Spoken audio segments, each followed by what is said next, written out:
فجر کے بعد سورہ یاسین پڑھنے کی فضیلت۔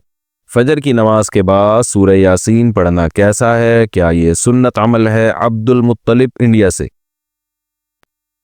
مسند دارمی کی حدیث ہے کہ نبی صلی اللہ علیہ وسلم نے فرمایا جس نے صبح سورہ یاسین کی تلاوت کی تو اللہ تعالیٰ اس کے اس طرح کے الفاظ ہیں کہ اس کے سارے کام پورے ہو جائیں گے، لیکن یہ حدیث سند کے لحاظ سے بہت زیادہ ضعیف ہے۔ فجر کے بعد کون سے کام کریں؟ فجر کے بعد ایک مسلمان کی کیا روٹین ہونی چاہیے، اس پر روشنی ڈالیں۔ ابو حنین کراچی سے۔ دیکھیں حدیث سے تو یہ بات ثابت ہے کہ فجر کے بعد کا وقت ذکر اللہ کا وقت ہے۔ آپ صلی اللہ علیہ وسلم نے ارشاد فرمایا کہ جو شخص فجر کی نماز کے بعد اسی جگہ جہاں نماز پڑھی ہے بیٹھے بیٹھے اللہ کا ذکر کرتا ہے یہاں تک کہ جب سورج ایک نیزہ بلند ہو جاتا ہے، اشراق کا وقت داخل ہوتا ہے، 2 رکعت پڑھتا ہے تو اللہ اس کو ایک حج عمرے کا ثواب عطا فرماتے ہیں۔ تو بہت سارے اسلاف اسی پر عمل کرتے تھے کہ فجر کی نماز کے بعد اللہ کا ذکر کیا کرتے تھے۔ یہاں تک فقہا نے لکھا ہے کہ فجر کی نماز کے بعد تلاوت کرنے سے بہتر ہے ذکر کرنا۔ تو اگر کوئی اس طرح تسبیحات نہ کر سکے تو پھر تلاوت کر لے، کیونکہ بہرحال تلاوت بھی ایک طرح کا اللہ کا ذکر ہی ہے۔ تو یہ وقت جو ہے نا ذکر اذکار کا وقت ہے، سب سے بہتر ہے ذکر کرے، وہ نہیں تو پھر تلاوت کرے۔ تو لیکن واجب کچھ بھی نہیں ہے اس میں۔ تو اگر آپ فجر سے پہلے کر لیں ذکر، فجر سے پہلے کر لیں تلاوت تو بھی جائز ہے۔ تو شریعت میں آپ کو اس کا اختیار دیا ہے، لیکن فجر کے بعد سونا فوراً یہ بہرحال شریعت میں ناجائز حرام نہ بھی ہو لیکن ناپسندیدہ ہے۔ بہت سارے اسلاف سے اس کی کراہت منقول ہے۔ تو اگر کوئی مجبور ہو تو ایک الگ بات ہے، جیسے کسی کو رات کو نیند ہی نہ آئی ہو اور اس نے صبح 8 بجے کہیں جانا ہے، اب وہ اگر فجر کے بعد نہیں سوئے گا تو وہ آگے نیند پوری نہیں ہوگی، مسائل کھڑے ہوں گے، تو وہ الگ بات ہے، وہ سو جائے۔ لیکن نارملی فجر کے بعد سونے کا معمول بنا لینا یا بلا ضرورت یہ کام کرنا شریعت میں پسندیدہ نہیں ہے۔ بہت سارے اسلاف نے اس کو ناپسند کیا ہے کیونکہ مبارک وقت ہے، اللہ اللہ کرنے کا وقت ہے۔ کچھ نہیں آپ کرتے ایکسرسائز کر لیں اس وقت، صبح واک کر لیں جا کے، اچھی ہوا ہے، تازہ ہوا ملے گی آپ کو، جاگنگ کر لیں اس وقت جا کے، پورا دن آپ کا اچھا گزرے گا۔ تو یہ اس قسم کی ایکٹیویٹیز کرنی چاہیے۔ اور دوسری بات نبی صلی اللہ علیہ وسلم نے فرمایا بورک لامتی فی بکورہا، اللہ تعالیٰ نے میری امت کے کاموں میں برکت رکھی ہے صبح کے وقتوں میں۔ تو جتنے بھی کام جو صبح کے وقت میں کیے جائیں اس میں اللہ نے برکت بہت رکھی ہے۔ تو اس میں ایکسرسائز بھی کی جا سکتی ہے، اس میں پڑھا بھی جا سکتا ہے، کاروبار بھی کیا جا سکتا ہے۔ لوگ کہتے ہیں ہم اس وقت کاروبار کیسے کریں، دکانیں بند ہوتی ہیں، تو بھائی کاروبار کی پلاننگ کر رہے ہیں اس وقت بیٹھ کے آپ، ٹھیک ہے، دکان نہ کھولیں، کوئی ہے ہی نہیں کسٹمر آپ کو۔ کراچی میں تو آپ صبح اگر بیٹھیں گے دکان کھول کے بندہ بھی نہیں ملے گا۔ لیکن ہمارے ایک دوست نے ایسا کیا، دوست تو نہیں جاننے والے تھے، انہوں نے کیا کیا، انہوں نے کہا کہ میں فجر کے بعد دکان کھولوں گا، تو اعلان کر دیا کہ جو کسٹمر فجر کے بعد آئے گا خصوصی ڈسکاؤنٹ ہوگا ان کے ساتھ۔ تو اس میں لوگ اس بہانے جلدی جلدی جانے لگے، تو وہ ان کا اتنا رش ہو گیا کہ ان کا اس طرح سے کاروبار میں جو نقصان ہو سکتا تھا اس کی تلافی اس طرح سے ہو گئی۔ تو بہت سارے طریقے، انسان جب کھوپڑی استعمال کرتا ہے تو طریقے سامنے آتے ہیں، اور کھوپڑی استعمال بھی فجر کے بعد بہت اچھے طریقے سے ہو جاتی ہے۔ بلکہ سردیوں میں تو فجر سے پہلے آپ کو کھوپڑی استعمال کرنا شروع کر دینی چاہیے، کیونکہ سردیوں میں راتیں بہت لمبی ہوتی ہیں۔ تو یہ وقت جو ہے نا انسان کا دماغ بہت فریش ہوتا ہے اور اس وقت بہت اچھا سوچ سکتا ہے، پلاننگ بہت اچھی کر سکتا ہے۔ تو یہ کام فجر کے بعد یا فجر سے پہلے یا فجر کے بعد یہ کام کرنے چاہیے۔ سورہ یاسین قرآن پاک کا دل کیوں؟ سورہ یاسین کو قرآن پاک کا دل کیوں کہا جاتا ہے، اس کی کیا وجہ ہے؟ شمائلہ سبی سے شمائلہ صاحبہ نے پوچھا ہے۔ جی یہ بھی پوچھا تھا بیچاری خاتون نے، رمضان سے 2 مہینے پہلے پوچھا ہوگا، جواب اب مل رہا ہے ان کو۔ جی سورہ یاسین کو قرآن پاک کا دل کہا گیا ہے، جس حدیث میں، ترمذی کی حدیث ہے، امام ترمذی نے اس حدیث میں لکھا ہے کہ یہ حدیث غریب ہے، لیکن دیگر جو محققین ہیں انہوں نے اس حدیث کو بالکل ضعیف قرار دیا ہے، اور بعض نے تو بالکل موضوع قرار دیا۔ تو موضوع قرار دینے والی بات تو تھوڑی مبالغہ لگتی ہے، لیکن ضعیف بہرحال یہ حدیث ہے جس میں آتا ہے کہ سورہ یاسین قرآن کا دل ہے، اور ضعیف بھی بہت زیادہ ضعیف حدیث ہے۔ تو اب جب کوئی کسی چیز کی فضیلت میں ضعیف حدیث ہوگی تو پھر اس میں علماء کی 2 رائے ہیں۔ بعض علماء کہتے ہیں کہ اس سے کوئی شرعی مسئلہ تو ثابت ہو نہیں رہا، لہذا اس حدیث کو بیان کرنے میں کوئی حرج نہیں ہے، فضائل میں ضعیف حدیث بیان کی جا سکتی ہے۔ اور بعض علماء کا موقف ہے کہ نہیں بھائی، فضائل کے باب میں بھی احتیاط کرتے ہیں کہ حدیث صحیح ہی ہونی چاہیے۔ تو اس میں ہمارے ہاں نا غلو بہت ہے، بعض لوگ کیا کہتے ہیں، کسی نے سورہ یاسین کی فضیلت میں ضعیف حدیث سنا دی تو بعض لوگ ان کے خلاف کلپ بنا کے ڈال دیتے ہیں، یہ دیکھو ان کو تو پتہ ہی نہیں حدیث ضعیف ہے اور نبی پر بہتان باندھ رہے ہیں، اور دیکھو ان کے پاس علم نہیں ہے. تو یہ بھی جہالت کی بات ہے. ضعیف حدیث اور موضوع میں فرق ہوتا ہے. تو اور بعض کیا کرتے ہیں، ان کا معیار ایسا ہوتا ہے، اتنا گر جاتا ہے کہ ان کو صحیح حدیث سے پتہ نہیں کچھ چڑسی ہو جاتی ہے. وہ کبھی کسی موضوع پر التزام ہی نہیں کرتے کہ ہم صحیح حدیث پیش کر دیں لوگوں کے سامنے. اس بارے میں صحیح حدیث بھی ہوتی ہیں اس موضوع سے متعلق. تو اس لیے اعتدال کی رائے یہی ہے کہ آپ کا جو موقف ہے آپ وہ بیان کر دیں اور دوسرے پہ طنز نہ کریں آپ. تو ہماری رائے یہی ہے کہ جب ہمارے پاس صحیح احادیث سے اتنی چیزوں کی فضیلتیں ثابت ہیں تو ہمیں ضعیف کی طرف جانے کی ضرورت نہیں ہے. تو میرا تو طریقہ یہی رہا ہے کہ بھئی جب سورہ یاسین کے بارے میں جو یہ حدیث ہے کہ قرآن پاک کا دل ہے، یہ صحیح حدیث نہیں ہے، تو میرا موقف یہی ہے کہ اس میں احتیاط کی جائے، نہ بیان کی جائے وہ حدیث. لیکن اگر کوئی عالم یہ حدیث بیان کرتے ہیں ممبر پہ سورہ یاسین کی فضیلت میں، تو ان پہ طنز نہیں کیا جا سکتا، کیونکہ کوئی شرعی مسئلہ نہیں بیان کیا جا رہا. کیونکہ سورہ یاسین کا مضمون بہرحال اتنا جاندار، اتنا شاندار ہے کہ اس ضعیف روایت کی تائید اس سے بہرحال ہوتی ہے کہ اس کے مضمون کو جب آپ دیکھتے ہیں تو لگتا ہے کہ یہ واقعی قرآن پاک کا دل ہے.